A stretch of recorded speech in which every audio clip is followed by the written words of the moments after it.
मंत्रिपरिषद के मेरे साथी, रक्षा मंत्री श्रीमान मनोहर पर्रिकर जी, रक्षा राज्य मंत्री श्रीमान Rao Inderjit Singh, lieutenant general Chakravarti, general Dalbir Singh, admiral Dhowan, air chief marshal Shri Arup Raha, रक्षा सचिव श्री जी मोहन कुमार, देश के कोने कोने से आए हुए एनसीसी के सभी कैडेट्स और विशाल संख्या में आए हुए अतिथिगण, 26 जनवरी को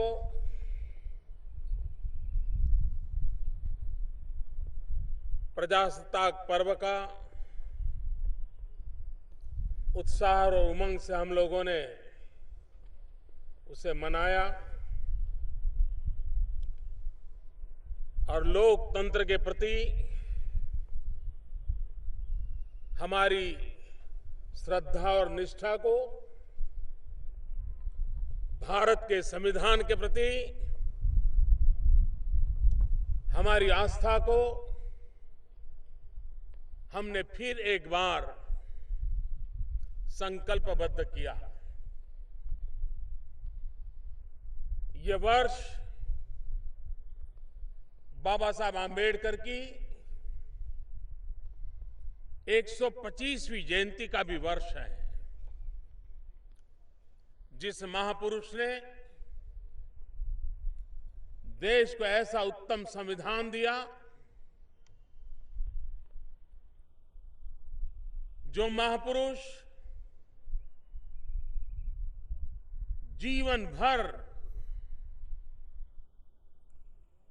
संकटों से जूझते रहे,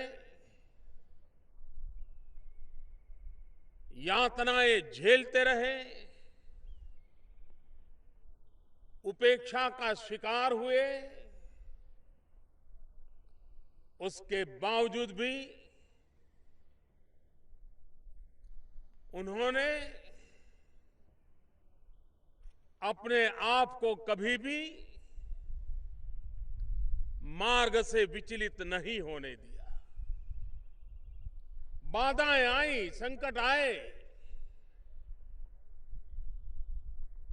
और कभी कभार सामाजिक उपेक्षा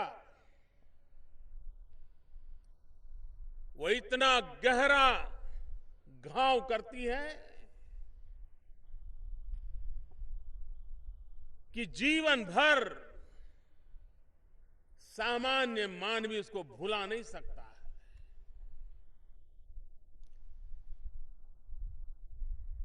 लेकिन बाबा साहब आंबेडकर हम जैसे सामान्य जीवन नहीं थे। जीवन भर उपेक्षाओं को झेलने के बाद भी जब देश के लिए संविधान देने का अवसर आया, उस संविधान के किसी कोने में भी किसी के प्रति दुर्भाव नहीं है, बदले का भाव नहीं है। ऊपर से जीवन भर जो झेला था, उसके कारण जो मंथन हुआ था, उस मंथन में से संविधान रूपी अमृत निकाला था, जो आज हमें प्रजासत्ताक पर्व के इतने सालों के बाद भी, आजादी के इतने वर्षों के बाद भी हमें बांधने में, कंधे से कंधा मिलाकर चलने में देश के लिए अपनी अपनी जिम्मेवारियां निभाने के लिए हमें प्रेरित करता है, हमारा मार्गदर्शक है। आप हिंदुस्तान के कोने कोने से आए हुए, वो कौन सी बात है जो हमें खींच करके लाती है? वो कौन सी बात है जो हमें भाषा की कठिनाई हो तो भी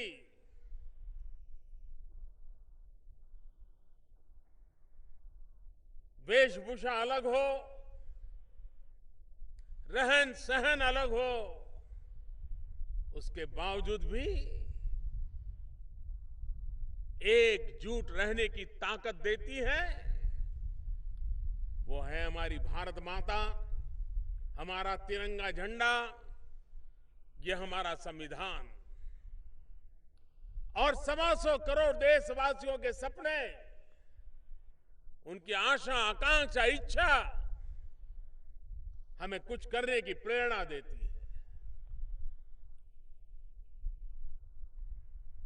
एनसीसी कैडेट के रूप में परेड में शामिल होने का अवसर मिले, अपने स्थान पर एनसीसी में यूनिफॉर्म पहन करके, सीना तान करके साथ साथ चलने का मौका मिले, कभी कैंप लाइफ जीने का अवसर मिले, कभी शस्त्रास्त्रों को निकट से देखने का अवसर मिले। ये उम्र ऐसी होती है कि इन सारी बातों में थ्रिल होता है, कुछ एडवेंचर का भाव भी होता है और रगों में देशभक्ति लगातार ऊर्जा बन करके हमें नए सपनों के लिए जीने के लिए संकल्पबद्ध करती रहती है। जब आप 26 जनवरी की इस परेड के लिए 1 महीने से एक समूह जीवन का अनुभव कर रहे हो,